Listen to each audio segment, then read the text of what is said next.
Hi, everybody. It is September 17, 2024. Hope you're all doing well. Yeah. Oh, boy. Okay. Well,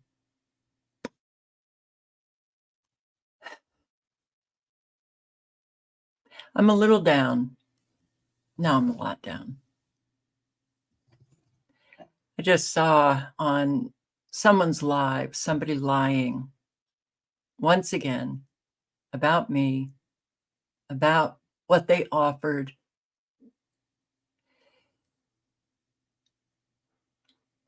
I'm tired of the lying truthers. I'm really tired of it. And it's been going on for a long time. People lying about other people. Truthers. Okay. I just saw it, so let me just mention it so I can clear my mind of it, maybe. Not that I take it personally, you know. Some I feel personally because it's about me. But if people are lying, it's not about me, it's about them. But then you have all of the people who believe them. You should never believe anyone on the internet, especially when they are talking about other people in a bad way. If you don't know them, if you don't know the person that they're talking about, just don't believe them. I am truly amazed at how many people, whatever they claim they are, they're not. And does it have to stop? Yeah, it has to stop. It really has to stop. You know, live honestly and speak honestly. It's really not that difficult. It is September 17, 2024. And people claim I'm negative. Okay, we're in a bad way. The world is collapsing around us. A whole lot of people are suffering. More and more are suffering every single day.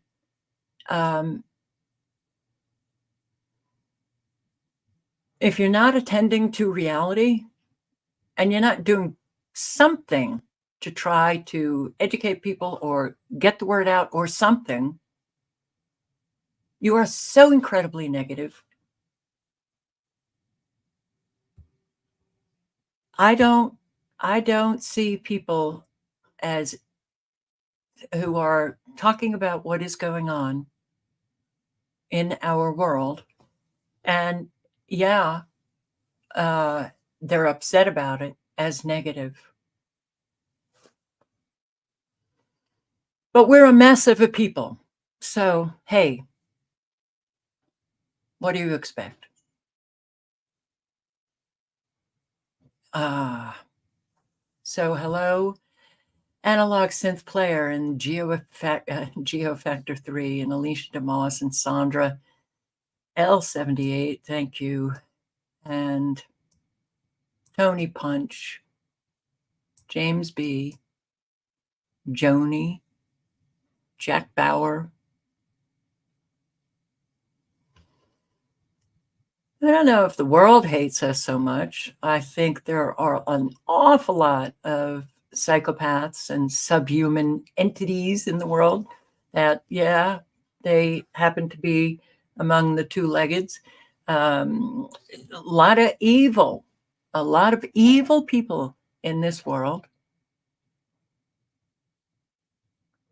that hate. Evil will hate good until lights go out for everyone on the planet. And unfortunately, there is not enough good fighting the evil. So yeah, it does feel like sometimes it's overwhelming what is taking place. really overwhelming. And it especially becomes overwhelming when you have a whole lot of people attacking you and doing things that also contribute to destroying your life. It's hard to comprehend. It is truly hard to comprehend. But look, we're a mess of a people. We just are. And I think a lot of people love to think that their shit don't stink when it really does. So, that's why I have been pretty consistent with the message. We've got to work on ourselves, clean up our own stuff. That comes first. That's how we manifest something different. Not a whole lot of people want to do that. That's too bad. Tonette, hello. Oracle 11. Sheepdog, Patriot, Silent Walk. Ah, I can't stand that word, truther. What the hell does it even mean when? Okay, I just don't like it. Yeah.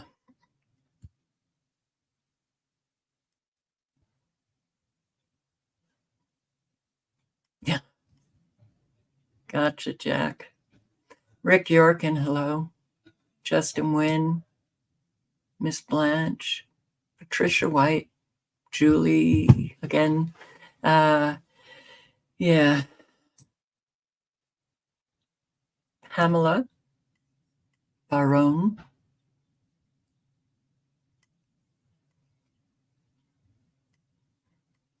Alyssa, Michael Wilson, Max Maximus. Hi. Mama Rages, hi. Ray Clay, hi.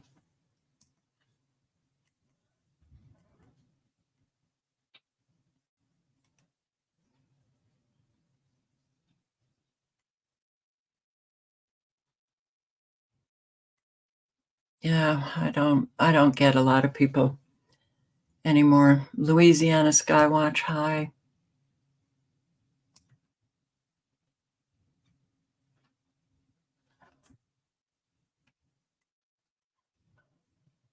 I prefer honoring to manifesting. I don't understand that. I don't get that. But I don't get a lot. Let's take a look at radar. Here we go. Whole lot.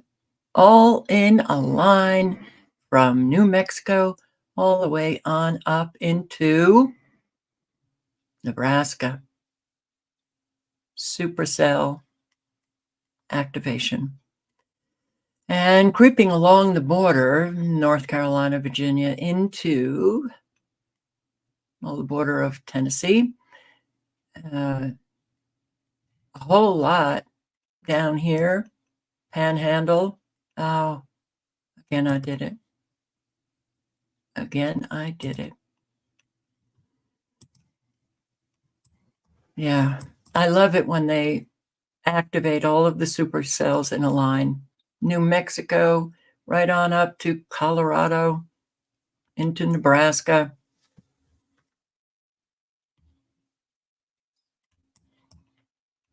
Along the border, activation. Put in those coordinates. Down here, Alabama, Panhandle of Florida. And of course, you always have some supercell activation in Florida. And here you've got the severe weather warnings for Colorado, Montana, New Mexico, Oklahoma, Texas, Wyoming. Wow. Look at that line. All right, I'm going to post the link to the alert page. And again, I'm going to say just be very careful of, this weather because North Carolina got hit really badly. And I did see a comment from someone in North Carolina that said, we weren't alerted at all, not at all. And I didn't see this coming except for the blob off the coast of North Carolina. And I certainly didn't see this kind of flooding, but this is what is happening now. You don't have to have an alert to suddenly realize that your house is flooding, your roads are crumbling, your bridges are falling. Morning, a soggy start to the week for folks in the Carolinas, where residents are drying out from the fast-developing rainstorm that wreaked havoc along the coast. The weather just kept getting worse and worse, and the rain just kept coming. I've never seen it come up this fast, this quickly. Potential tropical cyclone 8 never fully formed enough for a name, but did plenty of damage nonetheless. Life-threatening flash flooding left the coastal town of Carolina Beach completely submerged after more than 15 inches of rain fell in 12 hours. Forecasters calling it a 1-in-1,000-year event. They kind of just turned Brunswick County into multiple islands. Roadways looked like rivers, stranding some drivers. It didn't look that high. The water did not look that high. You can see the car just completely almost went underwater. In Brunswick County, some waving down a new ride after flooding out their own. I know it was raining really hard, but I had no idea it was going to be this bad. Highway 17 shut down for hours, leaving hundreds of cars stranded, parts of the road under as much as 7 feet of water. My wife's pregnant. She's due in the next couple of weeks. I got 3 kids. I'm about to do some off-roading if I need to. One road even collapsed and took a car down with it. Now the coastal Carolinas looking to dry off from the storm that proved no name doesn't mean no impact. Now, eastern Carolina is getting pounded by rain as we speak. The storm system is going to continue to move upwards through Virginia. But Hoda, we're getting a break from the rain here in Charlotte as we speak. And that's pretty bad for something that you didn't know was coming, right? Right. Oh, it's, wow. Okay. The roads, the flooding of restaurants, commercial buildings, homes, cars stranded, roads collapsing. That's right, Chad. Images coming out of popular vacation spots like Carolina Beach, Oak Island, and Southport are just shocking. People I spoke with today tell me they knew the rain was coming, but had no idea it would get this bad. Sierra Ezel is originally from Winston-Salem, but now lives in Oak Island. When it started getting bad on Monday, she left her job in Leland to make it back to the island, which is normally a 25-minute commute. And that turned into a several hours long fight to get home. After sitting in traffic, running into several flooded roads, and trying to find cut-throughs, she was forced to spend the night in her car. It was kind of scary, so noises kept happening. I was like, what was that? But yeah, I just put my sun visor up, and there was plenty of lighting around the church, so that kind of helped calm me down a little. But sleeping in a car was interesting because you wake up every 5 minutes wondering like, okay, hopefully a bear doesn't try to get in my car. But yeah, and then I woke up when the light hit my car, and I was like, okay, time to try again. Laura Clark is a few miles down the road in Boiling Spring Lakes. The Greensboro resident was in Wilmington helping take care of her dad when the storm hit. She's now stuck, unable to get to her dad and sister. I can't go anywhere. The roads are washed out. Hopefully some of the water will start subsiding, but a lot of the,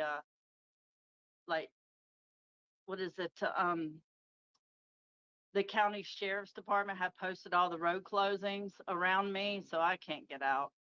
Yeah, I don't have a truck. I've got a minivan, so that's not going to happen. The governor. Yeah. It's really very serious what is taking place. in our country. A 5.1 earthquake in Midland, Texas. A 5.1 magnitude earthquake hit West Texas last night just before 8 o'clock. The earthquake had an epicenter about 20 miles north of Midland. The USGS, the Geological Survey, said, did you feel the map? Showed multiple reports that tremors were felt here in the Austin metro, actually, which is crazy. Crazy. Okay. Homeowners in wildfire-prone areas say insurance companies are dropping them and hiking rates. Okay, this continues, and it's not only California with the fires. It's a lot of coastal states getting hit with insurance companies canceling them, trying to find another insurance company that will cover the home and the property. It's costly, very, very costly. Today on the steps of City Hall, homeowners dropped by their insurance carriers and others who face massive rate hikes. They will protest the insurance commissioner's response to the insurance crisis. Joining me now is Jamie Court. He's the president of Consumer Watchdog, and homeowner Bruce Breslau. Bruce, I want to start with you. You live in a fire-prone area in Chatsworth, and actually your entire community lost their current insurer. So what is the status now on your home insurance? Well, 4 months ago, after 20 years, farmers dumped us. And our broker for these 290 units here at Cal West in Chatsworth had to find insurance on the non-admitted market. These are unregulated insurers. So if they go bankrupt and we need to file a claim, we're up the creek there. The other side of that coin is that we have 50% less insurance than we did a year ago with farmers, but a premium of 400% more. So we went from 349,000 to 1.7 million, which is a 400% increase. That translates to a $5,000 special assessment to every one of our middle-class homeowners. And a whole lot of people can't afford this anymore. Okay, so yeah, if you still happen to be very lucky, still in your home, and you have insurance and you're able to pay your bills, it's just about being lucky. But more and more and more Americans are really struggling now, and a whole lot are experiencing life very differently than those who are still comfortable. They now are experiencing life without any security and a whole lot of stress. And this flaming pipeline, has it been put out? Because I'm really, it was still going on 12 hours later. And here an SUV crashed into the pipeline. This was in Texas, just not sure what direction. I think south of Houston, like 18 miles or something, or 8 miles. This happened because an SUV crashed into a pipeline valve.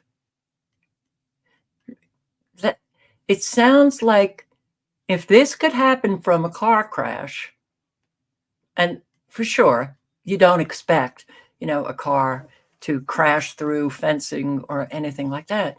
But don't you think that they would have more protection around the valves if there was a possibility, which now the possibility actually occurred?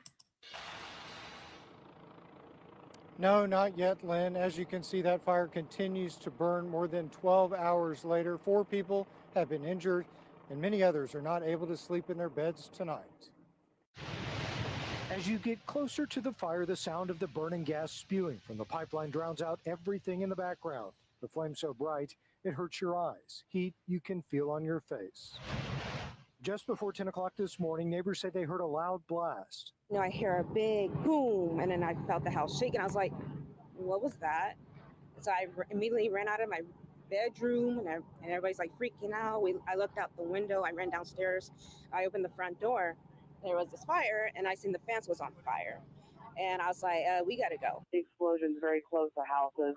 The caller thought it was a car explosion. I'm 150 feet here. We're going to need to start evacuating. Many neighbors fled, taking what they could and their pets. As the day progressed, nearby structures started catching fire. Homes burned. A playground was melted. Power poles went up in flames, leading to electrical outages to nearby neighborhoods. They lost their fence, the backside of their houses. So a lot of work will have to be done on their homes. Even those who weren't directly adjacent to the fire had been affected. This neighbor showed us how the heat from the flames has melted the siding on his mobile home. Looks like there's a vehicle possibly made contact with the pipeline, which may be what initiated this event.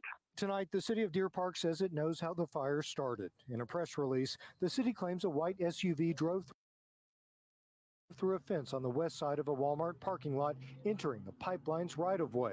The vehicle then struck an above-ground pipeline valve. Deer Park Police and the FBI believe this is an isolated incident and was not an act of terrorism, according to the city. The identity of the driver has not been released, and the city won't say if the driver has been located or detained. Energy Transfer, the company that owns the pipeline, has set up a hotline for impacted residents to help them with hotel stays and filing damage claims. According to the statement from the city, the fire will continue until all the remnants of the natural gas have burned, which could extend late into the night. And that looks like it's really putting out a lot of toxic smoke into the air in the Houston area of Texas. Ohio and Texas, I think, get the most toxic fumes, toxic smoke than any of the states. Now, you can't quote me on that, but having posted so much on, especially the refineries, oil refineries, having their explosions, and of late, Ohio, yeah, that's, boy, it's, can you get away from this? Hazardous spill reported in operating room of Camarillo Hospital in Los Angeles. Hazardous spill reported in operating room. Breaking news out of Camarillo right now. There has been a hazmat spill at St. John's Pleasant Valley Hospital. KTLA's Rich Prickett live in Sky 5 HD over the scene with the latest. Rich, good morning. Good morning, Frank. We're just now getting some good news. They may have cleaned up the formaldehyde spill here at St. John's Pleasant Valley Hospital in Camarillo. You can see Ventura County Fire Department here, as well as their hazmat team. Early this morning, about before 8 o'clock this morning, there was some sort of spill involving that formaldehyde. We don't know if we're trying to find out whether they had to evacuate the emergency room, if they set up any sort of triage area. But as you can see here, they have a decontamination area that is set up.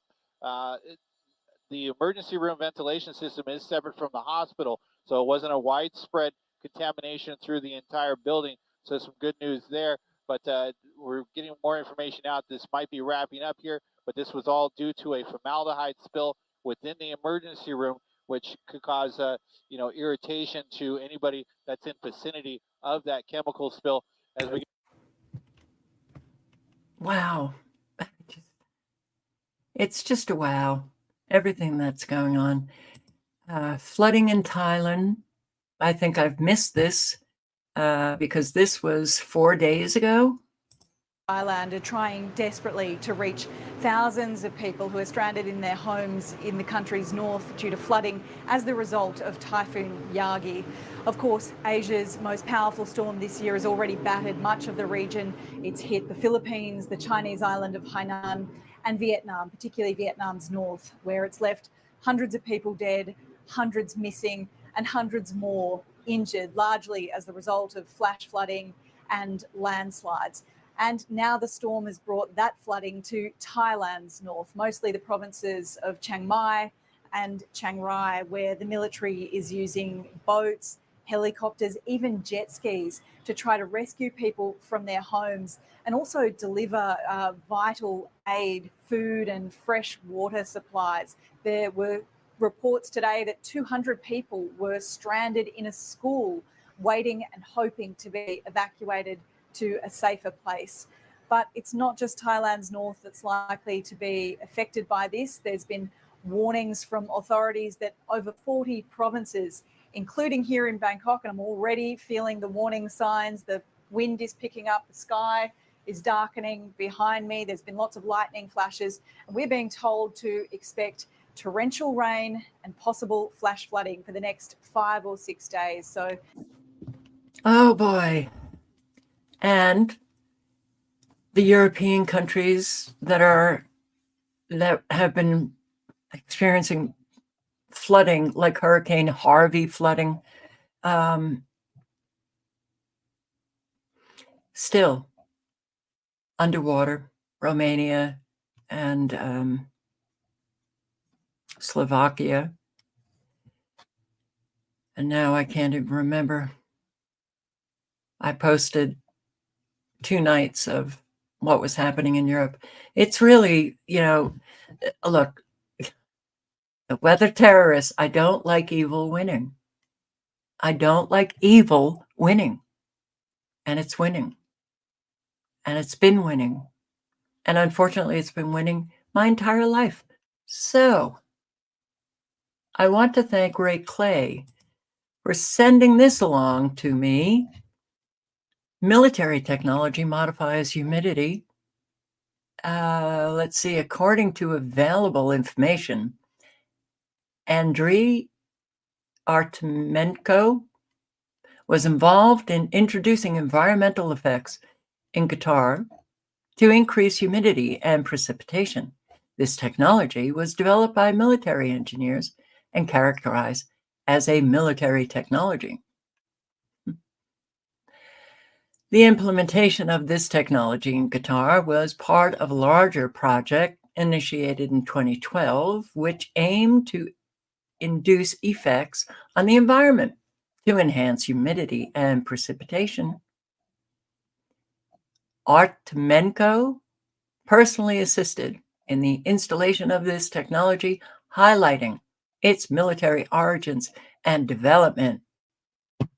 It is essential to note that weather modification technologies, including those with military applications, raise concerns about unintended consequences and justice and the moral relationship between humans and their environment.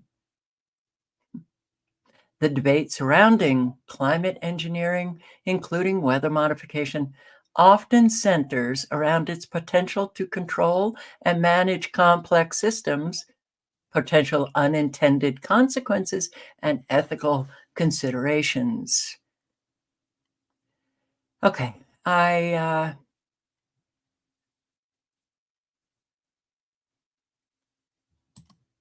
me try. Ray Clay actually sent me the whole search page on Brave. So,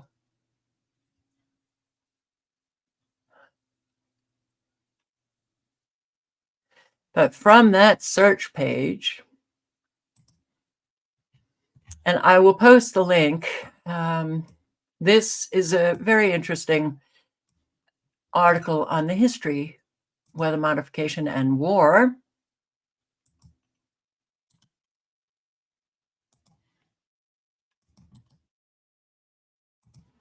And the history, it dates back into like the mid 1800s. And anyone who certainly the baby boomers and perhaps, I'll stop there. The baby boomers should know about Vietnam and what we were doing in Vietnam. This is Cy Hirsch, by the way, New York Times article, 1972.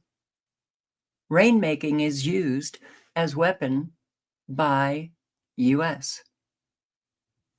Do you think any military would ever give up the ability to control the weather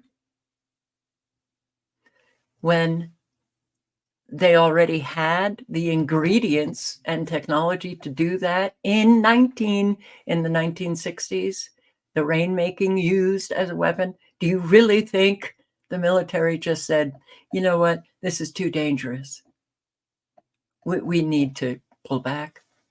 Of course it didn't. So now, from 1972 to 2024, what do you think the military might, MIGHT, might be in 2024? United States has been secretly seeding clouds over North Vietnam, Laos, and South Vietnam to increase and control the rainfall for military purposes, hindering the movement of North Vietnamese troops and equipment and suppressing enemy anti-aircraft missile fire. The first confirmed use of meteorological warfare, Indochina. Many advocates of the operation have found little wrong with using weather modification as a military weapon. What's worse, dropping bombs or rain? Well, when you drop the kind of rain that you have been dropping, that we have been witnessing for many, many years now, there doesn't seem to be a difference. This is one of those things where no one is going to say anything, a government official said.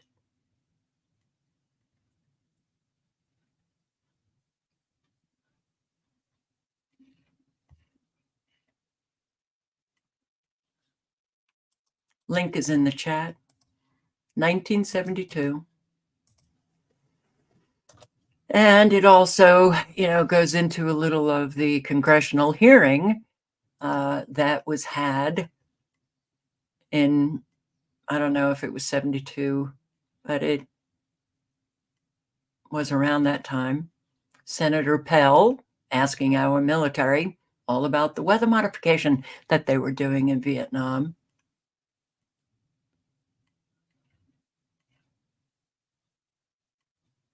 So, yeah, to say that it's a little frustrating that we can't have adult conversation about what is taking place when they have military documents, white papers, they have laws, legislation has been passed on weather modification. Almost every federal agency is involved. Utility companies are involved. States have their own weather modification. I believe it's virtually every state in the United States conducts weather modification. Texas is a big one. Why can't we have adult conversation with people? Why do we get shut down and called a conspiracy theorist and crazy? You're off your meds. Where is the problem? The problem lies in a population of adult children that don't want to deal with the very serious goings-on that is destroying all of us. All of us. So, yeah. Okay. And I'll post a link to this. This is also history, climate control, United States, weather modification in the Cold War and beyond, but it doesn't really go very beyond, though it is a 2008 publication. Rainmaking, hail busting, fog lifting, snowpack enhancing, lightning suppressing, hurricane snuffing, weather control. All right.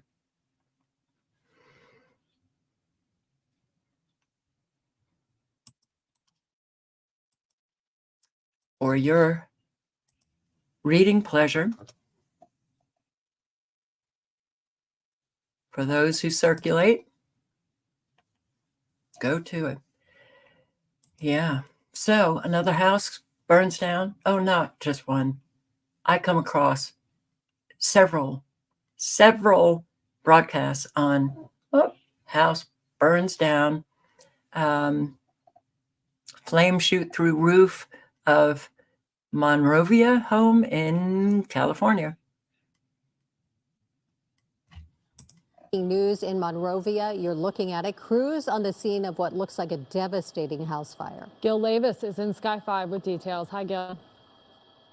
Hi, Sam and Sandra. This fire starting about 3:30 this afternoon. It's already burned right through one home and it extended into the home next door. You can see the roof is on fire. That fire got up into the attic and caught that other house on fire. Now, as I zoom in here next to or between the houses, you can see a partial collapse there. Now, there were possible reports of some explosions going on inside that house. We're working to get that information confirmed or not, but one house completely destroyed already, a second one on fire. This is all happening in the 600 block of East Colorado Boulevard. Wow. So I guess an ember flew into the attic of the house next door. Okay. I don't think I can play any of this video because I may get a copyright strike. But yeah, I am going to post the link. I didn't know about any of this uranium mining, contamination, dangerous contamination all over the country, but near the Grand Canyon, and there are hundreds of these beds, toxic beds of water.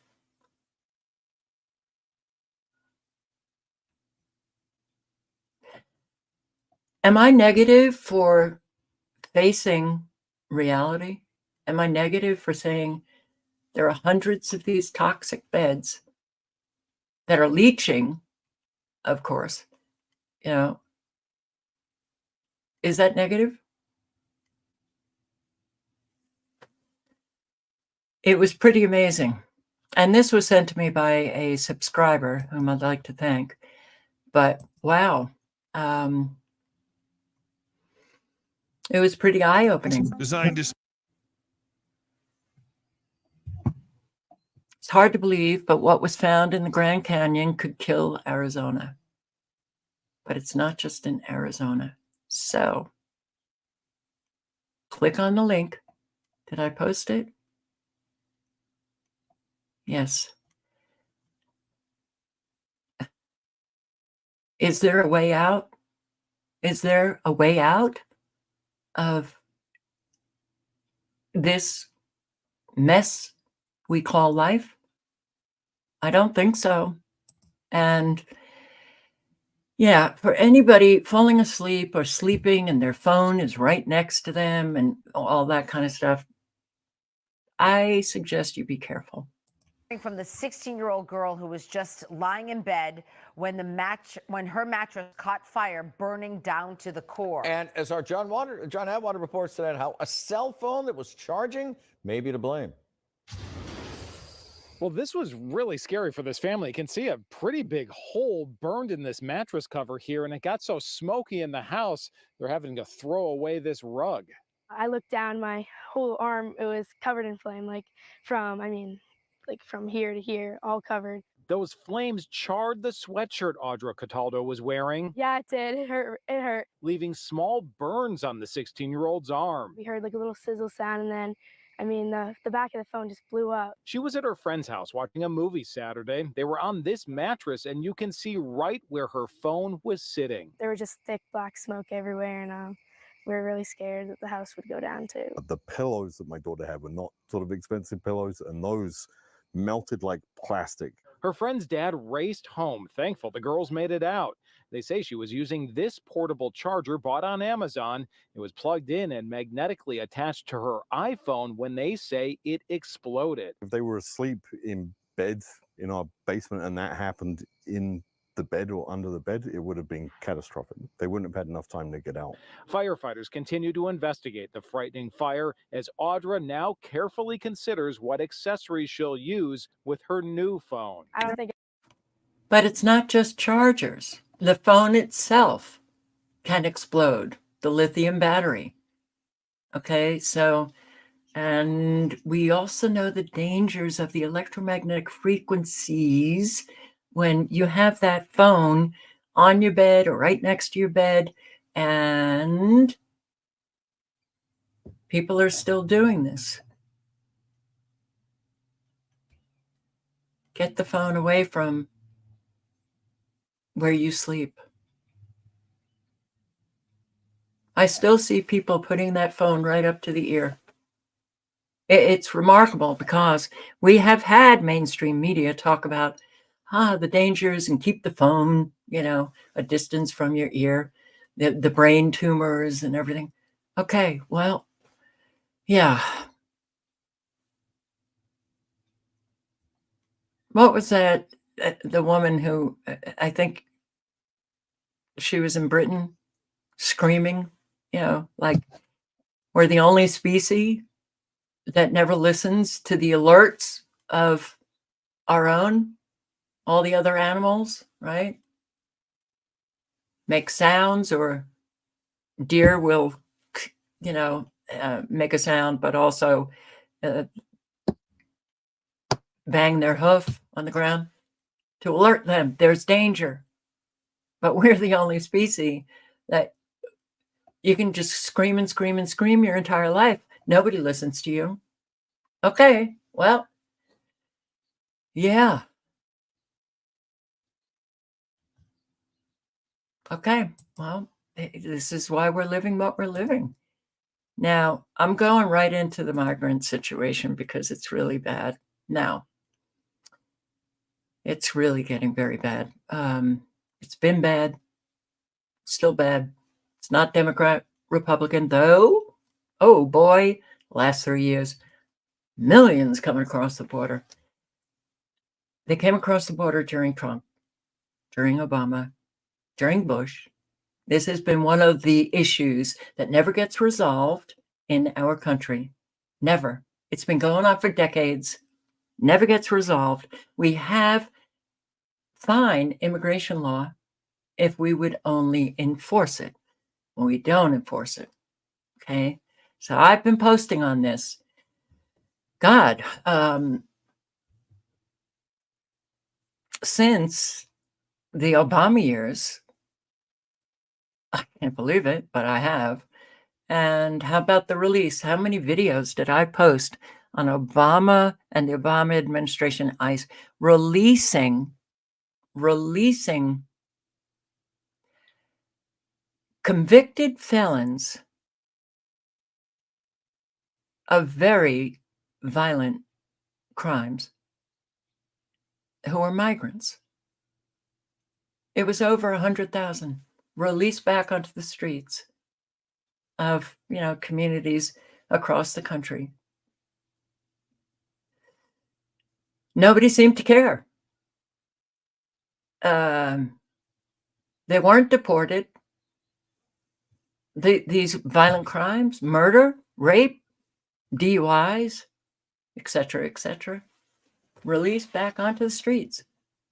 We're still at it. Okay, so mainstream media was actually posting on the release of these convicted felons who were migrants. If Americans don't do anything, or you might hear like a squeak in this corner and a squeak in that corner, and I don't care about that. But if Americans aren't screaming,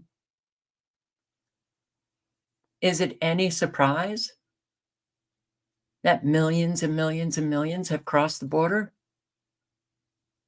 Okay. But we already had millions before those millions.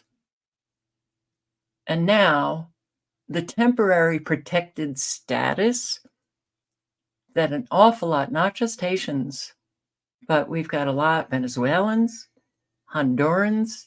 Okay. These are countries that we've actually destroyed. We've helped destroy. The heavy hand of, hi, sweetheart, of the US of A, destroying countries. And then we have all of these migrants who cross the border, but we give them temporary protected status based on what? Let's see. Based on temporary immigration status provided to nationals of certain countries experiencing problems that make it difficult or unsafe for those nationals to be deported back to their countries. So Haiti is very unsafe. But why? Mainly because of US interference. So we go in, destroy countries. Migrants come across the border. We give them temporary protected status based on our destruction of their country. Who the countries? Let's see: Afghanistan, Burma, Cameroon, El Salvador, Ethiopia, Haiti, Honduras, Nepal, Nicaragua, Somalia, South Sudan, Syria, Ukraine, Venezuela, Yemen. Okay, come across the border, you get temporary protected status, which allows for the benefits of, I guess it extends to licenses when they don't even have to prove they can drive, but also work permits. And the temporary protected status is for a period of time, and all they have to do is reapply, and they get it again and again and again from all of those nations. But we are not just Springfield, Ohio. And I'll show you a whole lot of little communities, little towns are getting flooded with migrants. The towns can't support them. But again, if Americans can't unite on this issue, which is in our face now, every single day, we are being invaded with an awful lot of military-aged men from China, from a whole lot of countries. They're being sent all over the country. They're being flown in. We have 3 presidents involved in flying them in: Obama, Clinton, and Bush, involved in flying them in. I posted a video on that a while ago on how they were asking for donations for an NGO to fly them into our country. And I guess Americans see that that is fine. Okay, we're a mess, we're stupid, we're lazy, we're self-centered, and voila, all the ingredients for a nightmare, and we're living it. So here we have this thing. Also, starting with our administration, we gave TPS, temporary protected status, to Haitian migrants, 55,000. And then more recently, we extended temporary protected status to over 100,000 Haitian migrants for that very reason, that they need support, they need protection. That is why also. But do you ever hear any official from any administration talk about what we've done to these countries? No, that you're not going to hear. You're not going to hear it from mainstream media, right? 100,000, yeah, just from Haiti. And they're going to small towns. Do you think there might be a problem with that? Of course there is. Now, I do want to say, and I'm sorry I didn't say it already, there are innocent migrants who are coming, having nothing to do with the 90% military-age men. There are migrants who desperately want to leave their countries, especially Haiti, because of the internal conflicts, internal, external, U.S., because of the violence. That has to be remembered. But I'm not talking about them. I'm not talking about them. I'm talking about all of the migrants who are coming in and not showing any kind of respect, showing any desire to assimilate, showing any desire to learn the English language. And, well, also realize they've been encouraged to come by people like her. They've been encouraged. They got the message. They came across the border because they got the message of all of the things that they were going to be able to get and to do here. That's your government. Treasonous, Americans, treasonous, okay? We've got treason going on. We've had treason going on for a very long time, but now it's obvious, it's blatant, it is in our face, and still crickets, okay? So do we really have the right to even complain? Because it seems like we're just standing back and saying, come destroy me, please. We've also heard that all of the reports on the geese and ducks and pets being captured and killed and eaten in Springfield, Ohio, I have heard mainstream media, government officials saying there were no reports made to police. That's a lie right here. Report made to police. Clark County Communications. Yes, ma'am. I got a question. This is a non-emergency line, correct? Yes, it is. Okay. I'm sitting here. I'm riding on the trail going to my orientation for my job today, and I see a group of Haitian people. There was about 4 of them. They all had geese in their hand. They got away. I couldn't make out the first 3 of the license plate, but I got the numbers. The last numbers was 9898, and it was a gray Toyota Tacoma they took off on. There was about 4 of them. There was 2 men, 2 women. I couldn't tell the age because I'm in a hurry going to this orientation, so I don't get late. What direction did they go?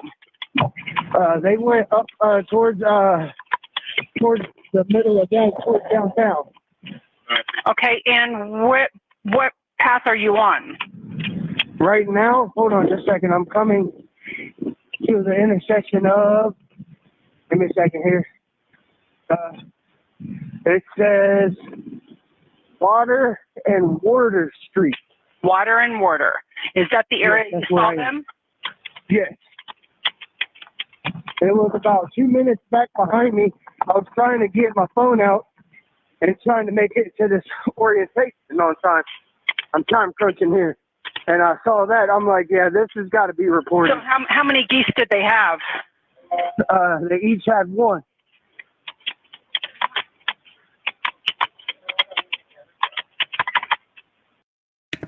So 4. Okay. Yeah. Sweetheart, stop. Something's gone on with both of them, actually, since I moved here, and seems Babe is addicted to treats, and yeah, he just had some, but then he goes out, and it's almost like he goes out and comes back in thinking, maybe I forgot the last time, which was only a few minutes ago, you went out and came back in for treats. Okay. All right, so yeah.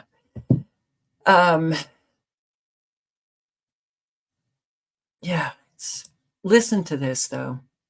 And yeah, the magic number comes up very fast.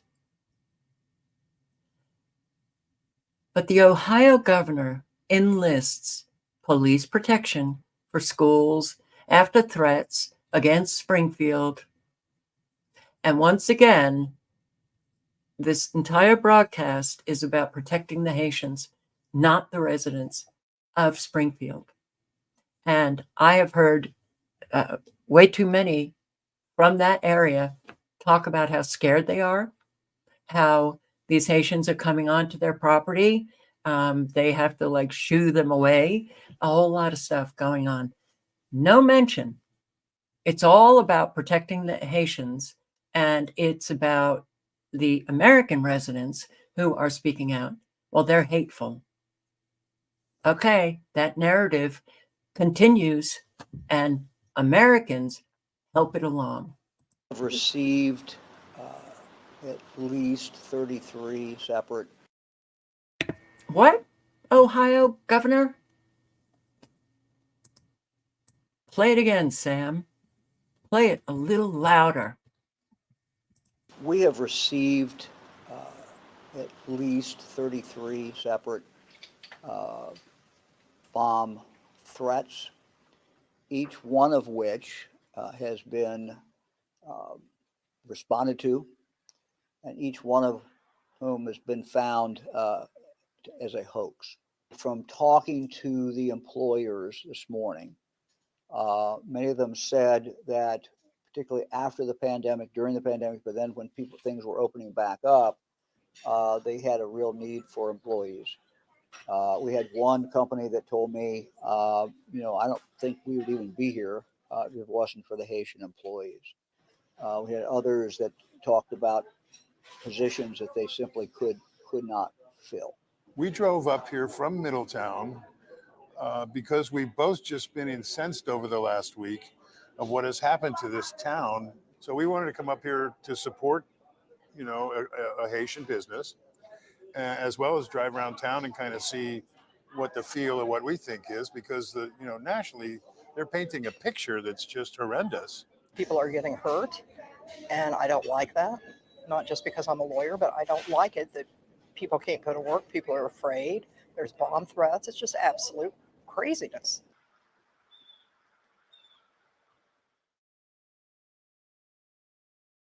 Well, all right. So, Haitians also are taking Americans' jobs. That does not mean you go after every Haitian migrant. No. But the open border, right? A whole lot do need to get out of Haiti. We know that because of the U.S. Okay.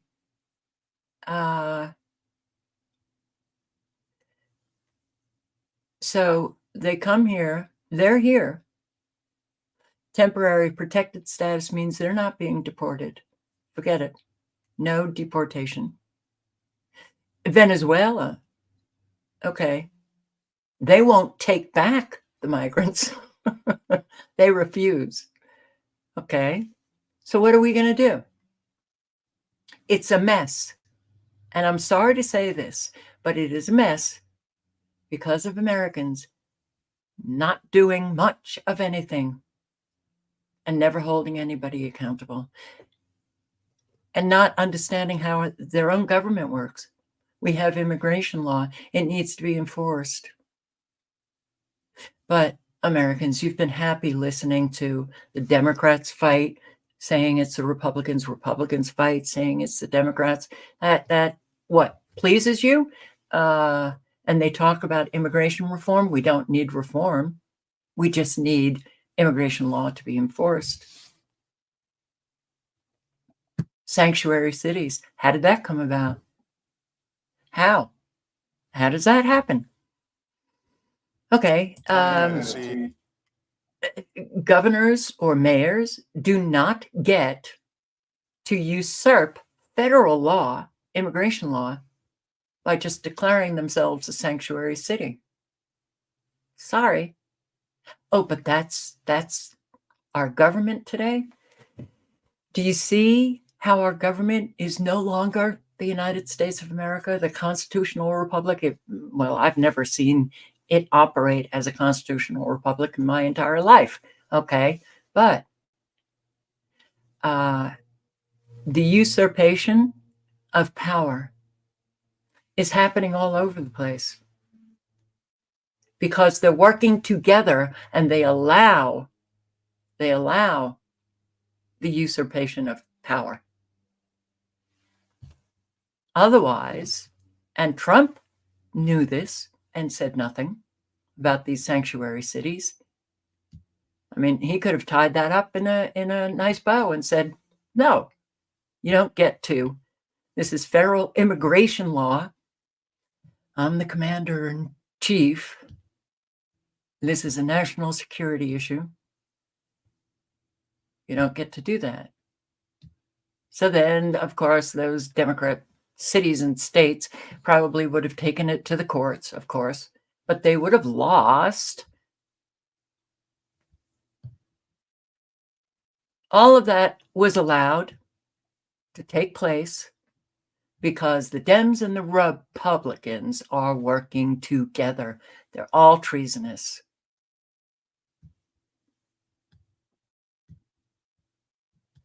So, but people like this who, okay, so they came down to support a Haitian business. All right. Where's your support of the residents, American citizens, who are in Springfield, who are scared to go out because of other Haitians who are behaving not so nicely?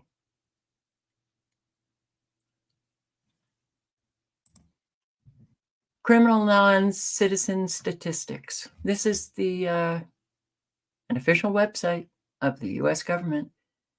U.S. Custom and Border Protection, criminal non-citizen statistics. These numbers are low. Of course, we know that, right? Arrests of individuals with criminal convictions, illegal migrants. Fiscal year 17, 8,531. 18, fiscal year 18, 6,698.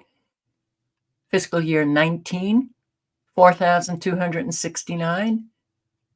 2,438 for 20, 10,763 for 21, 12,028 for 22, 15,000 for 15,267 for fiscal year 23, 24, 15,608. Non-citizen crimes, convictions. If the border was secure, we would have far fewer criminal convictions because they wouldn't be able to enter. And you can, I'll post a link. You can check out the types of crimes, the numbers, but I think these numbers are quite low. As we know, our government likes to tweak the numbers. Driving under the influence, homicide, manslaughter, drug possession, weapon possession, sex offenses, assault, battery, domestic violence, burglary, robbery, larceny, theft, fraud.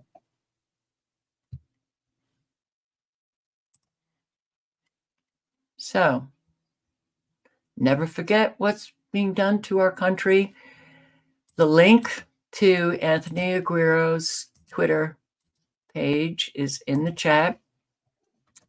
And he's there capturing it.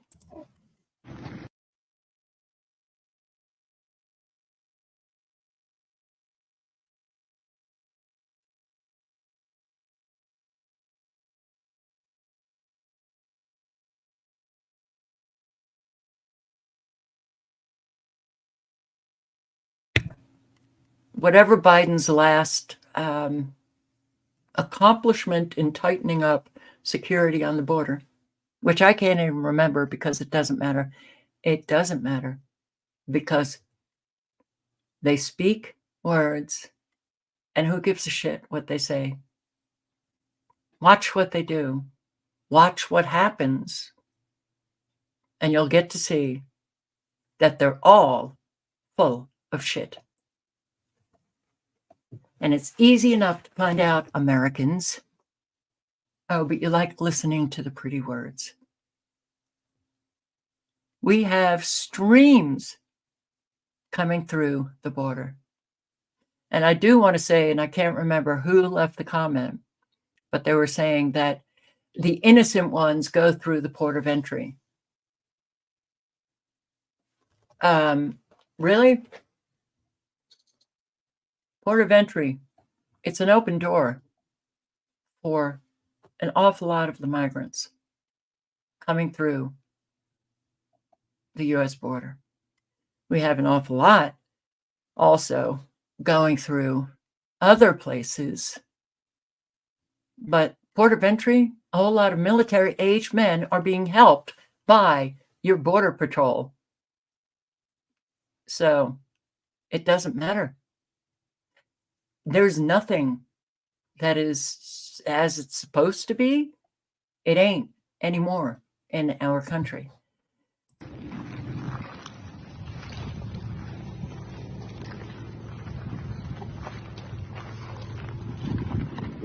Where you coming from, bro? Where you coming from? Where are you coming from? What country are you from? India. India. Where are you going?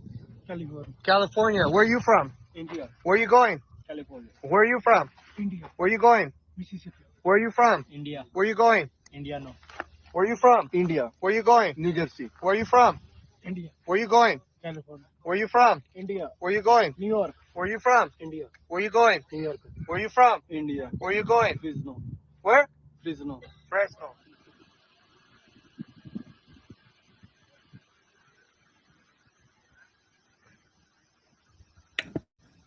I think this is Arizona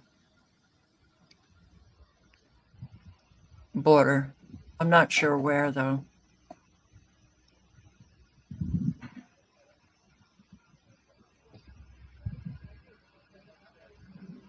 They're just streaming in.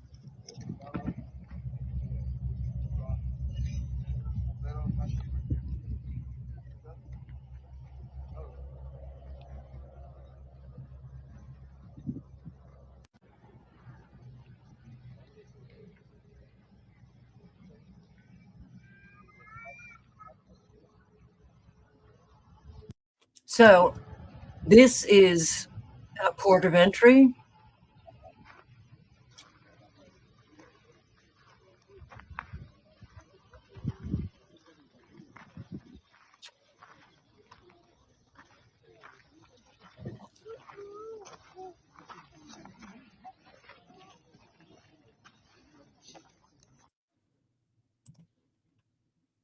Your new neighbors. Senegal. Where are you going? New York? Chicago? Senegal. Senegal. You? Senegal. Where are you going? Senegal. Chicago, New York, California? New York. New York. You? Senegal. Where are you going? Senegal. Where are you going? Chicago? New York. Oh, okay, Bronx, okay.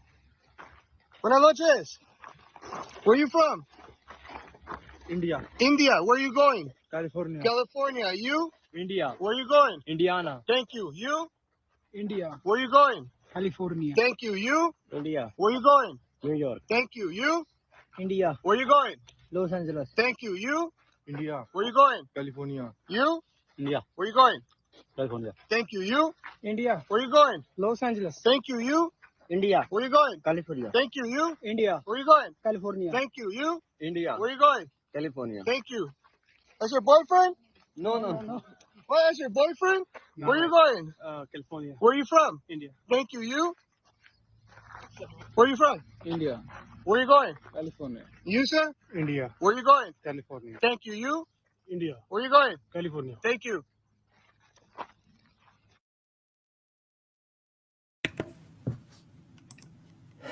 Bad straits. What do you all see here? Lukeville, Arizona. All of these men have been released into the country. Port of entry.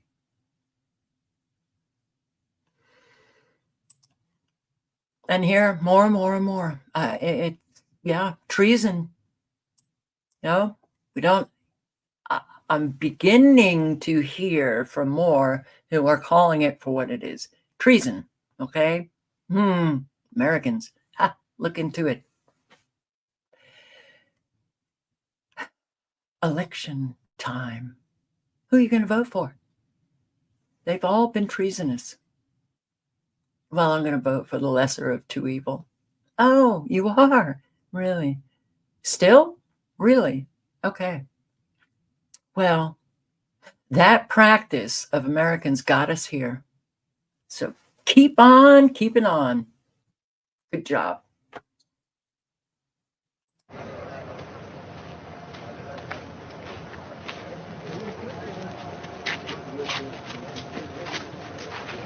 ¿A qué estado te diriges? Oregon. Oregon, ¿tú? Chicago, ¿tú? Chicago, ¿tú? ¿Tú? Chicago. ¿Tú? Chicago. Chicago. ¿Tú? ¿Tú? ¿Tú? ¿Tú? Denver. ¿Tú? ¿Tú? ¿Tú? ¿Tú? Denver. ¿Tú? Chicago. ¿Tú? ¿Tú? Chicago. ¿Tú? Chicago. ¿Tú? ¿Tú? ¿Tú? Denver. Denver, ¿tú? ¿Tú? Chicago también. ¿Tú? Chicago. Chicago. ¿Tú? Chicago también. ¿Tú? Chicago, patrón. Chicago. Chicago. ¿Tú? Chicago. Nueva York. Carolina del Norte, Nueva York. ¿Tú? Nueva York, New York. Chicago. Chicago. ¿Tú? Denver. Detroit. Miami. Este es el único que salió vivo. ¿Tú? Indiana. ¿Tú? ¿Tú? ¿Tú? ¿Tú? ¿Tú? Dallas también. Dallas. ¿Tú? Chicago. Dallas. Texas. Texas. Arizona. ¿Tú dónde vas? Denver. Cincinnati. Órale. Atlanta. Dallas. Chicago. Chicago.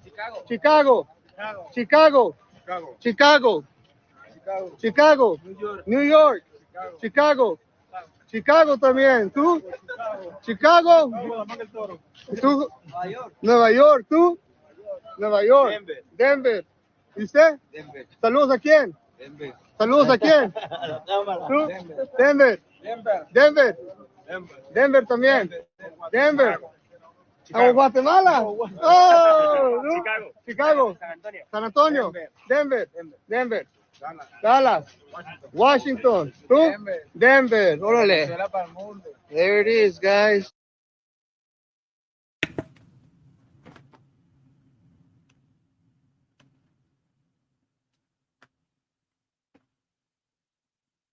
It's hard to comprehend that Americans have allowed this. All military-aged men in just one load, right? Whoa. Okay. And it doesn't matter if Trump gets in or not. This won't be stopped. They have loaded the country during Republican administrations and Democrat administrations. They're being sent all over the country They operate for the military age men, a whole lot of them, going to their units. They have cell phones. They'll get the call, activate for duty against Americans. You know, all of this talk about Trump being the dictator, maybe they'll select Trump and then shit hits the fan and he declares martial law because he'd have no problem doing that. And then the left, see, we told you he was a dictator, and they go berserk. You know, it's a show. We happen to be audience members, but a whole lot of Americans also are participants in it.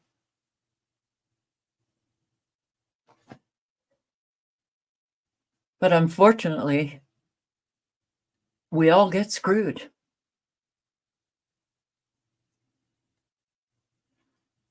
And why do I focus on the migrants? Why do I focus on weather? Why do I, focus on all of the crime going on?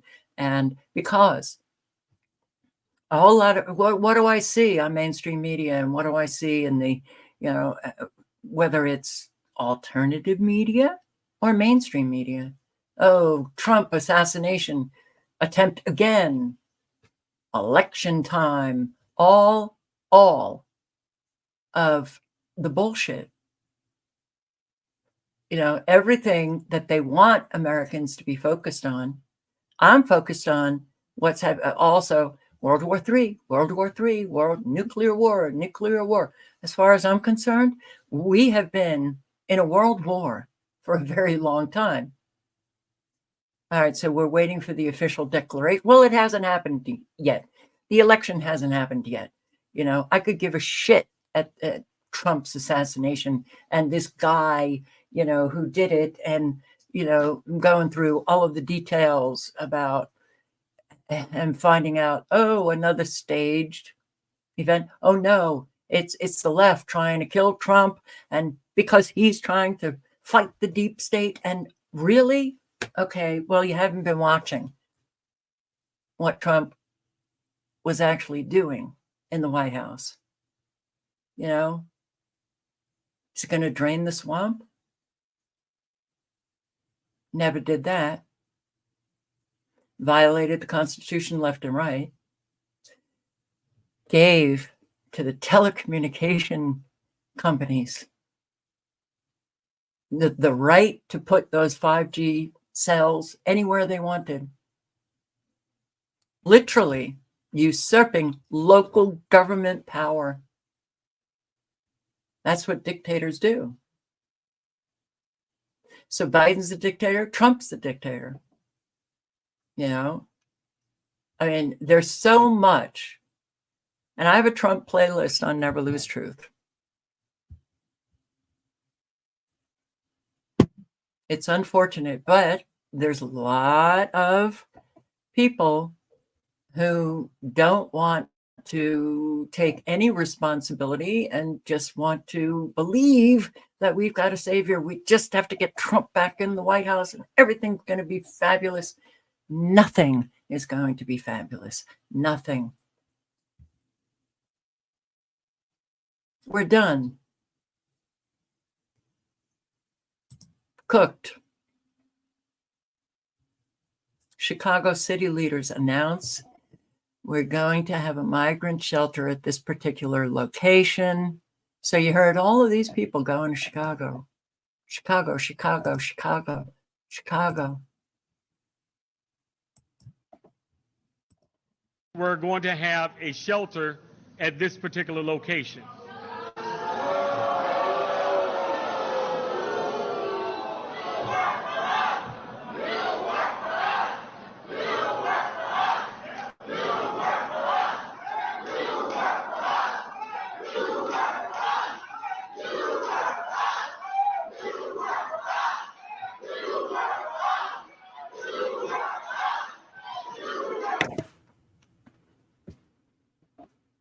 There's a YouTube video of this, once again, a town hall meeting with these Chicagoans. And this man did say he objected to the migrant shelter, but apparently there will be a migrant shelter.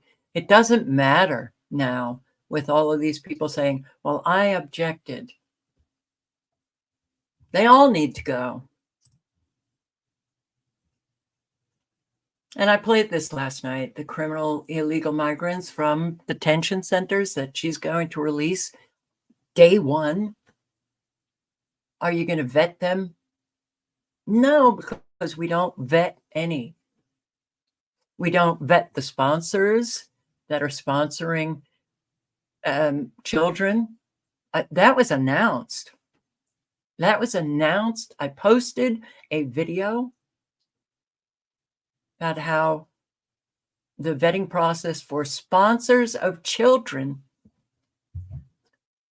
would no longer be.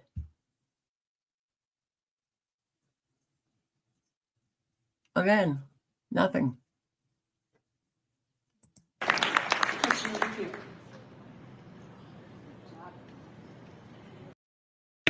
So a woman asks if you'd be releasing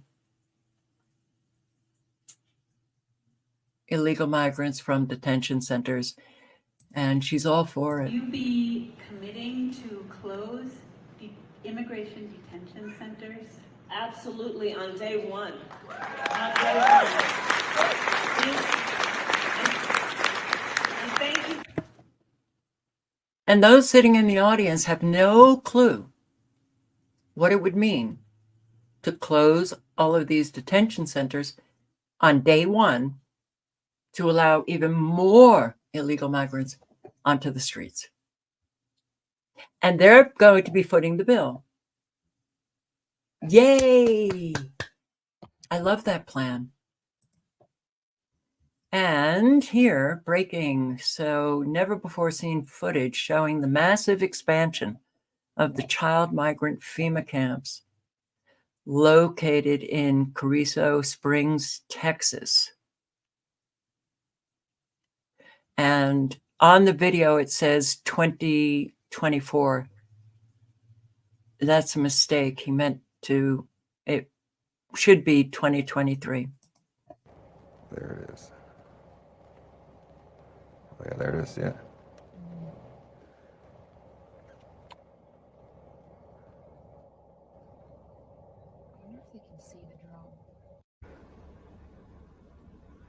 So, yep, you can see it over here. Look at how massive this place is. Look at the size of this place. Carlos says there's only 600 people here. I think there's way more than 600. Just look at the size of the place. And look what they're clearing out there. Oh my gosh, they just got... No, those are all houses. It doesn't even look like a place that would House children. Yeah. It looks like a prison. Wait, it does. It looks like a concentration camp. I mean, that's what it is. Look at this thing. Like it's not like they're going out of their way to, the assumption is that they're not. No, like if this was, you think this would be like a Disneyland, like there would be like slides and shit for these kids to do out here. So wait till you see all these ones. So this is like, I don't know, what are we looking at here, Carlos? What are these big buildings here on the left? What are normally the huge facilities used for? So those are usually used for like where the staff members go to eat, and where they hold like the morning briefings of, okay, oh, today we have 200 kids and we have 50 kids in the COVID unit. So they separate them. They have COVID, they go to a different side of the camp. You guys see all this? Why are we not seeing any, The kids' camps are over here, so these are most likely going to be where the kids would be. But the kids can't leave the facilities without a chaperone. what you have gotten drone footage before where you saw kids leaving, right? Oh yeah, you have to get here in the morning when like the chaperones are coming to take them for breakfast or lunch. I mean, if we were, there's probably one right there, Anna. I mean, there's somebody walking around the camp. I don't know who that is, but that's a kid. But Oh yeah, I see. so there's people walking around, but you just have to get here at the right time of day because the kids can't leave. The kids can't leave, and I'm only here for a few minutes. Yeah, so it's not like I'm Right. sitting here all day trying to get. But yeah, we got kids. You could see people. I see them. Yeah. And like you can see the trucks driving through here. Like how many kids do you think there are sitting in this facility right here, right now? I mean, And they're making room, of course, for the kids they're going to bring in from Israel. oh, without a doubt. So look at how many buildings there are there. I mean, if I go back, Which I think is the that's pretty ultimate bizarre. question here is like that. It comes down to like these foreign wars, why they want these foreign wars. Well, so that they can have an excuse to bring in more children. Look at the Number 1 in child trafficking. USA, USA, USA.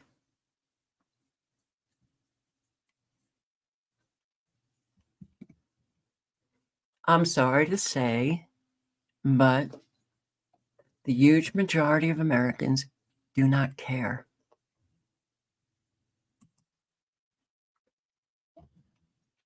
So this is another relatively small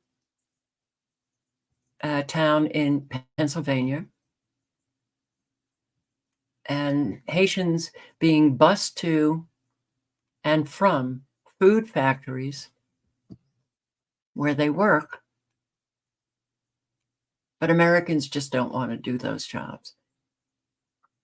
I mean, my entire life, that's the narrative. You have to have the migrants come across the border, which were essentially Mexican migrants coming across the border and working the farms, right? Because Americans don't want to do that kind of work. Well, now apparently Americans just don't want to do any kind of work, even tech work, because an awful lot are being fired, and they have to train their foreign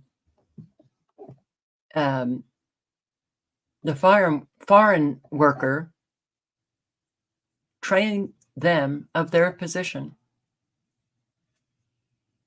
Because for years, that's been going on as well. What a mess.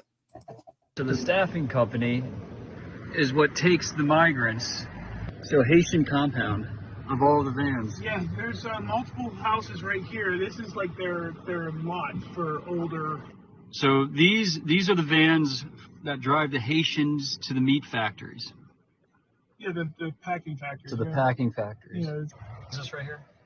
Just another carrier van for the immigrants to the meat factories. To the factories. Yep. The 3 factories. How many vans do you think are in this town? At first, I thought there was maybe like 24.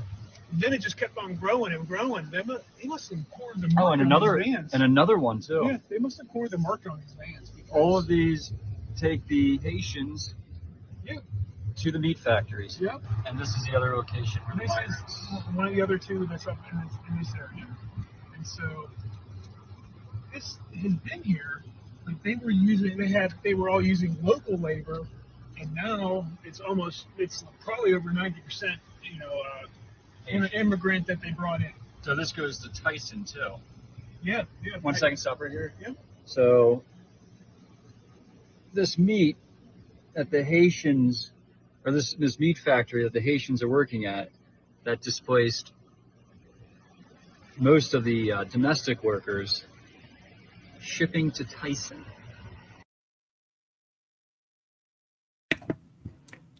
Also consider that these Haitians are slaves.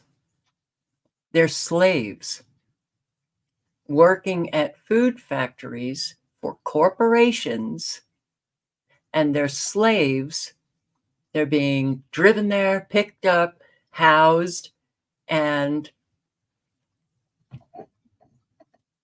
anybody ask how much they're getting paid? Or if they are getting paid? Cheap labor for corporations. And more and more and more. This is the southern border. I believe this is Arizona.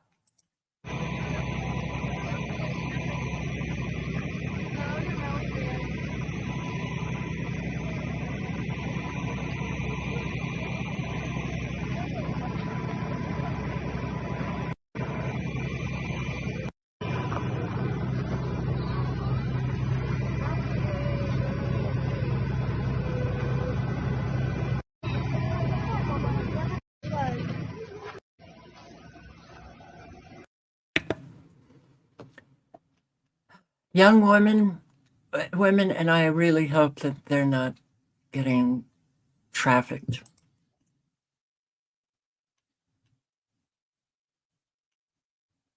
This is Tunkhannock,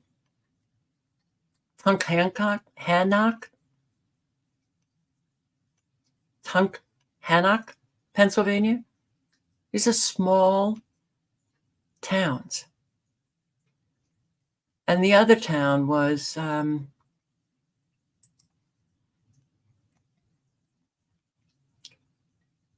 is it Charleroi? Charleroi? Not sure how to pronounce it. Here it says that it's a town of 4,000, but they imported 2,000 Haitians. I have not verified those numbers.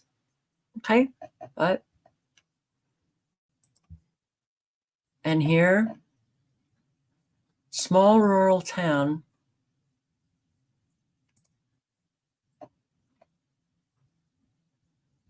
So the buses of migrants, here are the buses.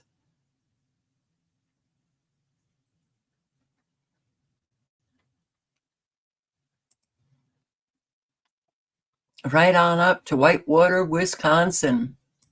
Migrants first started arriving in early 2022, the traffic has picked up.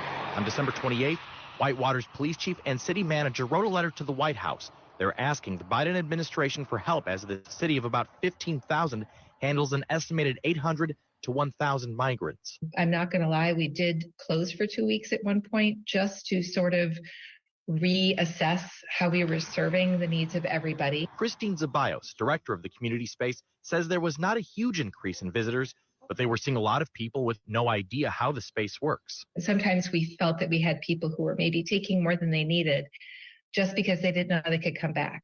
For the city, the strain was more severe. The letter states police are struggling to watch the entire community because they're seeing 3 times the number of unlicensed drivers. Then, the city says it bought, quote, costly translation software so police could communicate with migrants when handling traffic cases up to more serious cases, including sexual assaults and the death of an infant. We have a broken legal immigration system. We have a broken illegal immigration system. The illegal immigration system has gotten so bad that we have to solve that first. Congressman Brian Stile is among more than 60 House Republicans trying to make that point by visiting the southern border. As for why so many migrants have ended up in Whitewater, I think there's a lot of assumptions as to why it's playing out in Whitewater, but obviously once you get a handful of people, they're going to reach out to their friends, their neighbors, their relatives, and that's part of the process.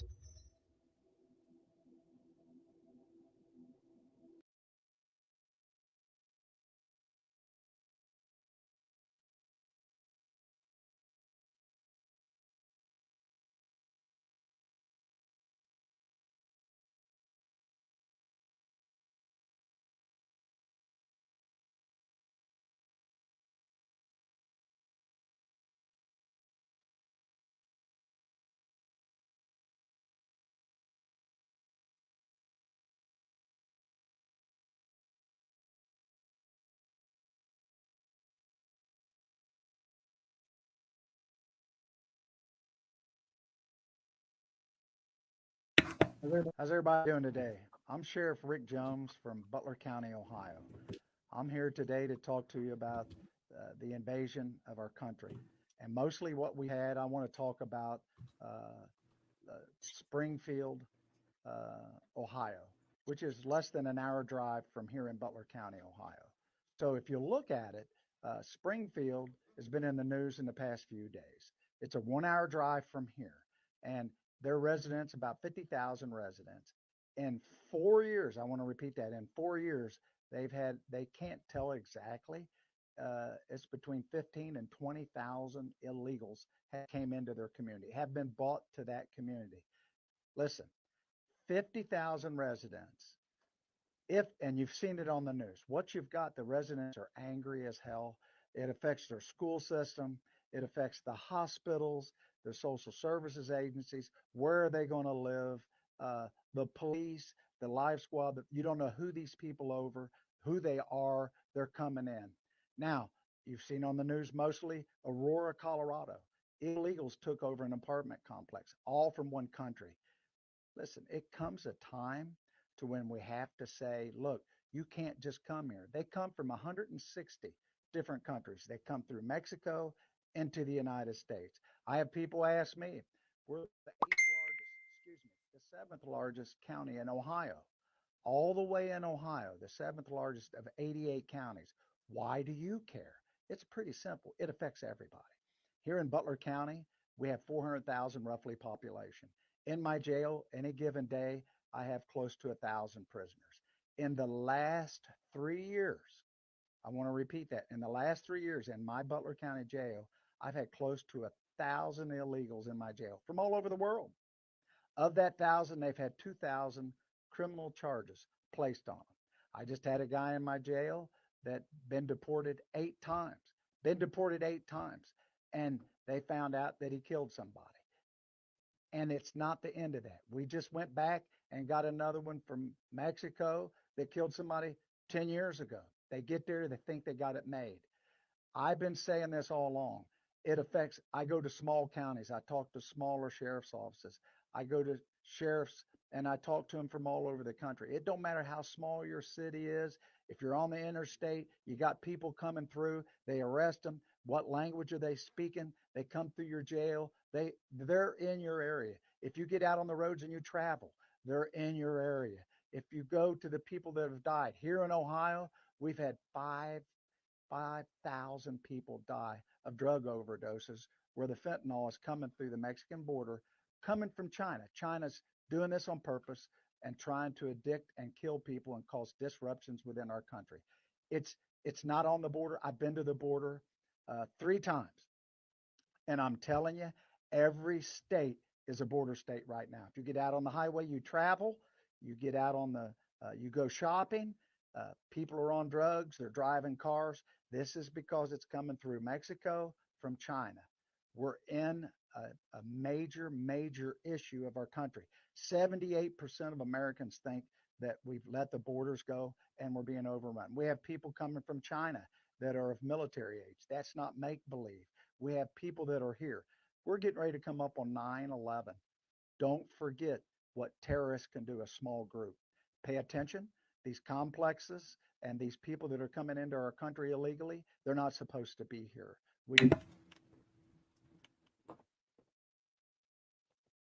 Please start calling this what it is. Treason. Okay?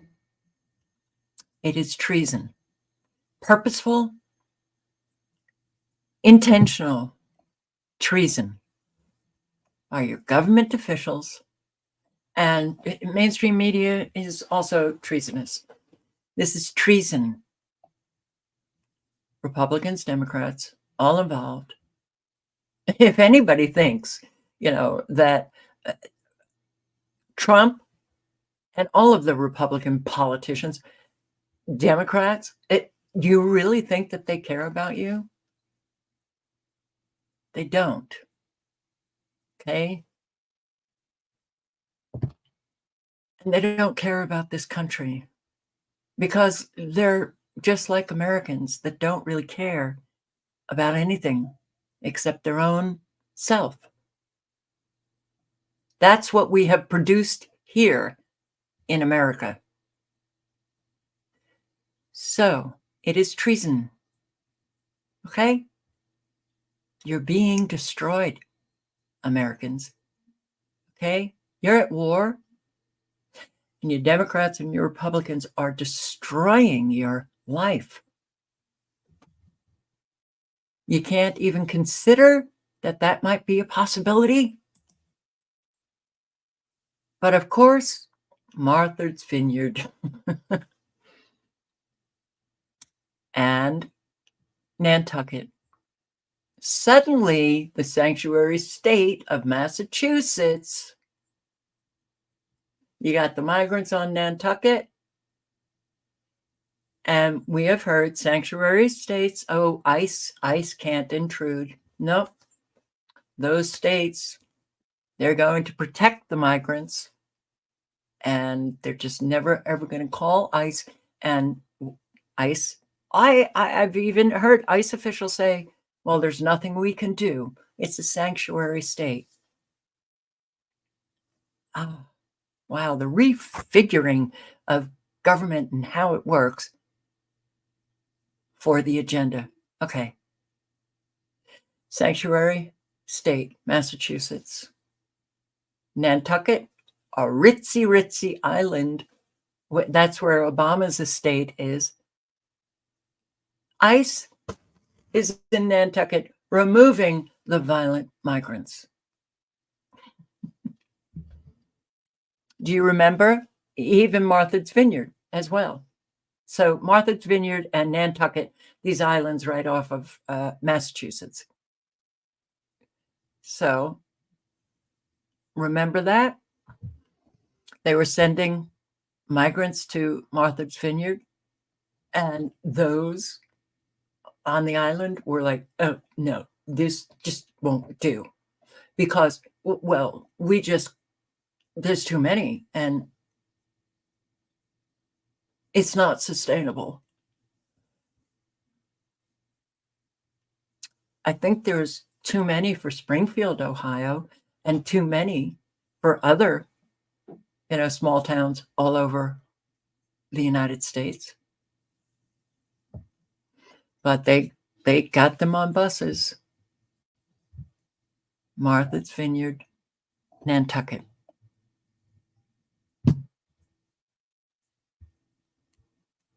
Wow. I'll put the link in. You can listen.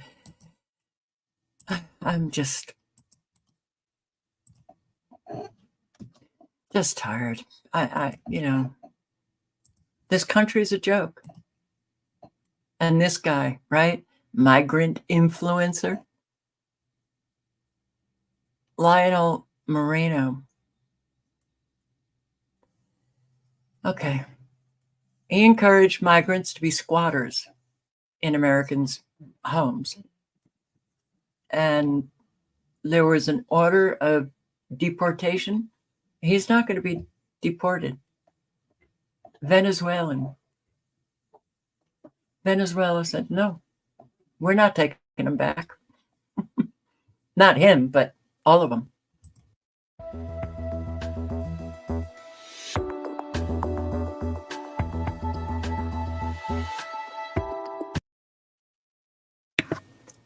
Yeah. If I posted, everybody was posting on this guy who encouraged others to squat in American homes, is ordered deported.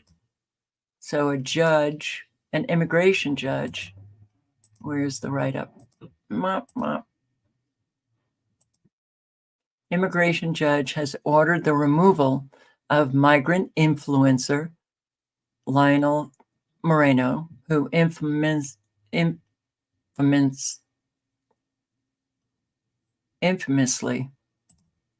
mocked American taxpayers. Immigration judge has ordered the removal, and he's not going to be removed.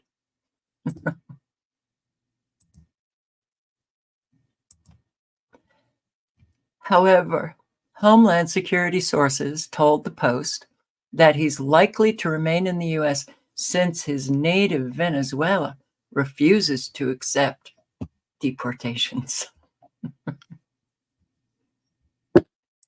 All right. I'm going to leave this open for tomorrow, but I'll post the link if you want to read about the spread of Tren de Aragua, the migrant gang, how it became a vicious criminal force across America.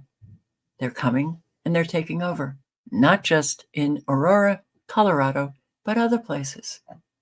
Wow. How does that happen? Well, when you have open borders and you don't vet who is coming over, that's how it happens. Tren de Aragua, South American gang, sneaked into the U.S. among the millions of migrants who have crossed the border. All right. Very violent.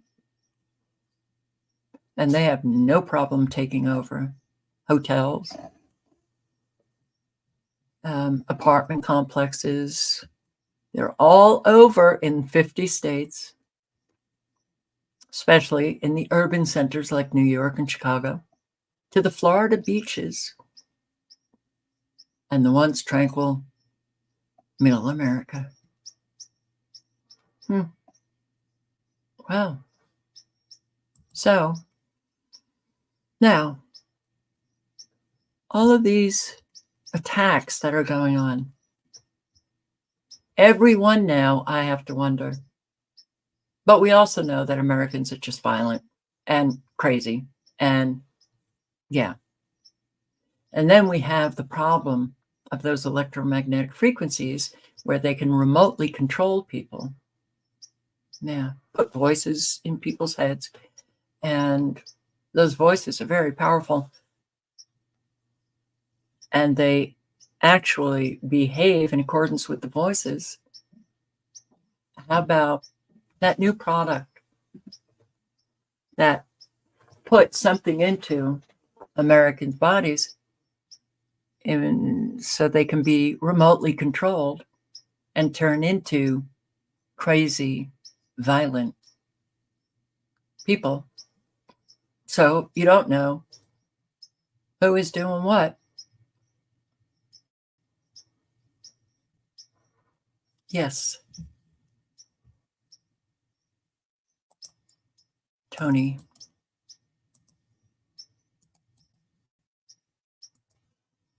The link for the migrant influencer who can't be deported because Venezuela said, nope, nope, nope. We ain't taking him back. Okay, but here. The attack happening just a few blocks away from Lincoln Center, and that suspect is still on the run tonight. All right, Fox 5 Duarte Geraldino spoke exclusively with the woman. What did she have to say tonight, Duarte? Steve, Natasha, that 81-year-old woman told me she feels lucky to still be breathing and walking. When I sat down and spoke with her, she also explained how she has bruises over much of her upper body. The neck was almost as fat as my face. My nose is broken. Here, you can see the swollenness here. Can you see the black and blue? Yeah, maybe I'll take my glasses and you can see. Gwilla has survived heart surgery, a hip replacement, and now a vicious attack. That's the scary part, in front of my building. In this surveillance footage obtained exclusively by Fox 5, you see her stop as her dog sniffs a wall. A man dressed in black walks past her. Her back is to him. He turns around, heads towards her, punches her so hard she's knocked off her feet. We intentionally pause the video before the punch lands. When you knocked me, I hit my nose here and then I fell down. In the video, you can see her attacker calmly walking off. Her dog tries to comfort her. Passers-by rush to help her. She's laying still on the sidewalk. You don't look like you were going to get up when I saw that video, but here you are. Because I didn't want to see the tape, and maybe because I feel so lucky, because he could have had a knife, right? She suffered. Okay. Well, how about an 81-year-old woman who is attacked and killed by a naked suspect in her own home? What is this nakedness that we're seeing with an awful lot of people now? Are they remotely controlled? I believe they are.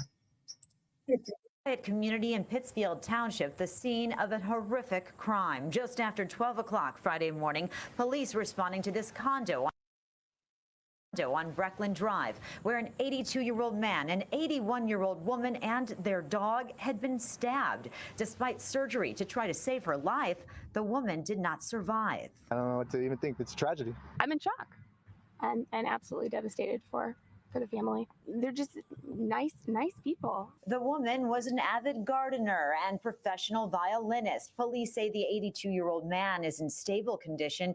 The dog, a golden retriever named Isabel, was rushed to the vet, badly hurt. We see the gentleman, he's usually sitting outside, and his puppy is, it's a big old golden retriever, and he's always throwing, ball to the puppy and toys. The dog's got his little toy out here every day. Police say the suspect was naked when the attack happened. He's a 40-year-old man who lives nearby but does not appear to know the victims. Police say just before the home invasion, the suspect had a physical altercation with his own family and left. He ended up here and went in the front door, which appears to have been unlocked.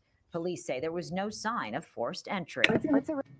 Okay, 40-year-old neighbor had a fight with his family, walks out, I guess naked, walks into their home. I said an 81-year-old woman. I think it was a man. And then attacks and kills him. Okay. Let's just say it's the new American, and unfortunately, we have a lot of them. We do have a lot of them. Woman violently attacked in Dallas. Tonight, we're getting our first look at new video showing a horrifying attack in downtown Dallas. Downtown Dallas Inc. shared surveillance video which shows a woman standing at a crosswalk in the upper part of the screen. A man suddenly runs up behind her and hits her with something, knocking the woman to the ground. And then he just walks across the street like nothing happened. Police are looking for the suspect right now, and we're working to find out how that woman is doing. Okay, the reason why, Tonight we're I include these is not to get you down, but to let you see that you really now have to be very aware of what is going on around you. And it's very hard to avoid these kinds of attacks, I would think, because, they're so sudden, so random, and you would have to have, a vision 360.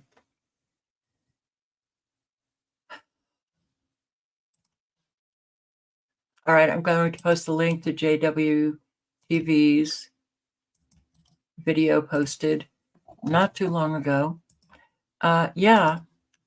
We have our National Guard, we've got Department of Homeland Security, we've got FEMA, we've got an awful lot of agencies, the military involved in all of these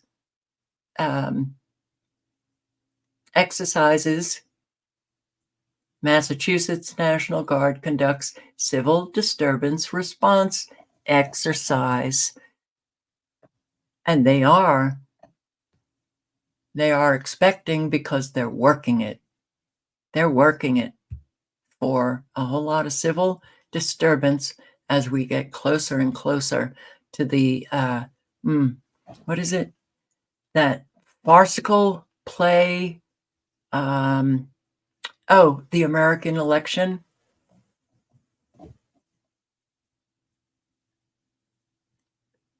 Yeah.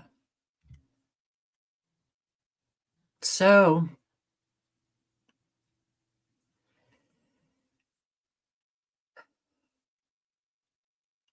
I have to say again, say like a year into my posting, I would say in videos, often, if we can't stop or at least slow down these agendas, then we're looking at an unimaginable nightmare, which meant that we couldn't quite imagine it then. We're living that, and it's only going to get a whole lot unimaginable. Oh, you're wet, sweetheart. You're wet. It's been cold and rainy here today. You're okay. So, the best protection that you can have is having that community, the togetherness. Why do you think they broke it down? Even the family. So We have to reverse that engineering. And unfortunately, it's at a time when, the narcissism has become pretty extreme. And I'm not only talking about pathological narcissism, but just, the self-centeredness that has really become very, very extreme in our country. So when you got that going, you don't really care about anything. And I also think a lot of Americans don't care about life itself, living, I mean, I've heard it from an awful lot who they're ready to go, they have the hooks that keep them here, their family, their pets, very important hooks. And an awful lot of people, who are doing the prepping, they're prepping for themselves, to survive what, I will put in my opinion, I don't think it's survivable. I think some people will survive a little bit longer than others, but it's all about the self. We really needed to work together. So, not too many people got that going.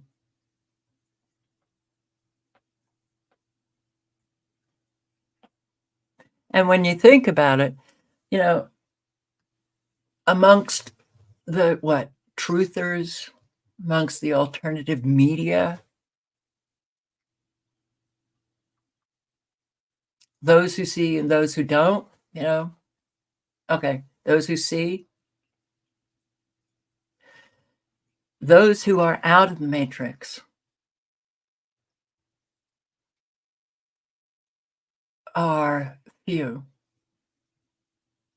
A whole lot are still in the matrix, believing that Trump is gonna save the day, and a whole lot are just not.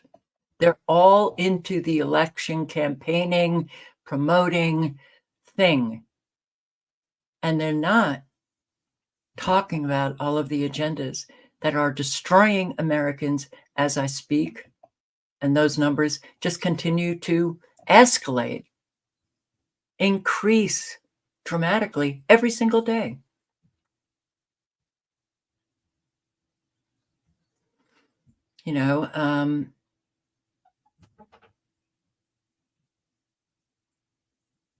So does it feel like Sisyphus, pushing the rock up the mountain? Oh, yeah. Oh, yeah. Yep. And the rock continually falling back down. Push it up again. Yeah. So, I just,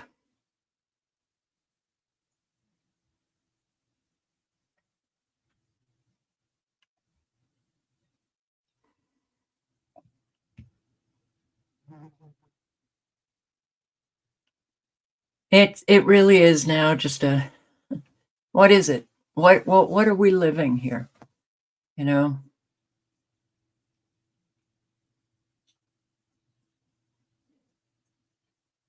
I don't even know anymore. It just feels like everything is just so unreal or surreal that you have to wonder, are there any real people out there? I don't know. Got a whole lot who are just going about their business, like nothing is happening. Isn't that weird? But that pulls in an awful lot like myself who knows what's happening.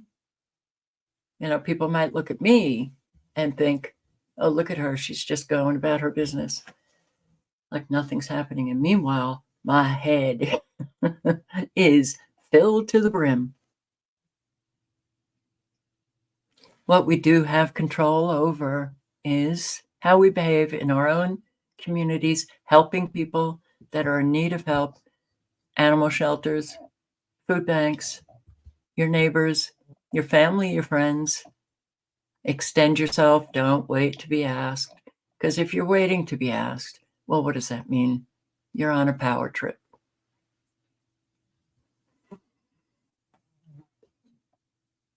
It is now time to show our best self, no matter what that looks like, as best we can. Live honestly, speak honestly, be reliable, be consistent in your behavior. Does that mean 100% all the time? No. Does it mean most of the time? Yeah. And we need trustworthy souls. You guys who lie, how about not doing that? Lie about people? How about not doing that? Try to change just a wee bit. Because you know what you do? You're not on the side of good. You're on the side with evil. Breaking down trust, acting like a teenager, in a clique or something, with your lies about other people, tearing them down. I mean, it shows you as a person with such low self-esteem that you have to try to, attack other people or tear them down. Not so good. We desperately need trustworthy souls. So on that note, thank you for showing up. I hope to see you tomorrow night. Be safe. Be aware of your surroundings. And good night and good luck. Ciao, guys.